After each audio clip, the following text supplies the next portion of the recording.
How do we find the area under a function?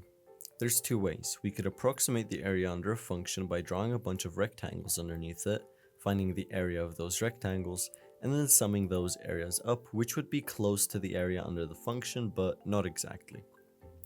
If you wanted to find the exact area under the function, you'd have to draw an infinite amount of infinitely narrow rectangles, and this is the idea of an integral, written with an elongated s.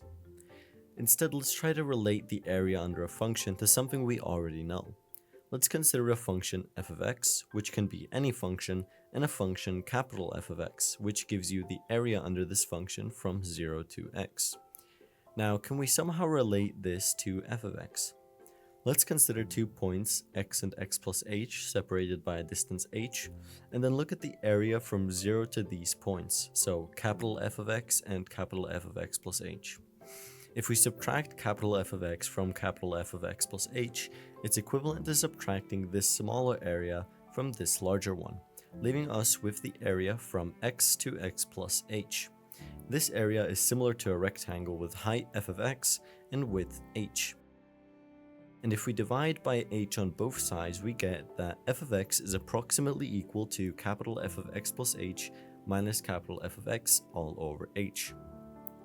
Now this is only an approximation because this area isn't actually a rectangle.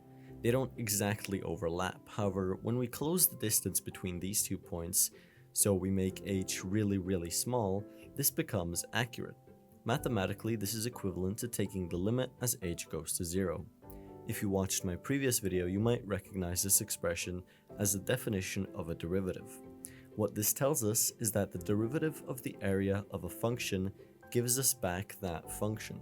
So the antiderivative, or integral, of a function gives you the area under said function.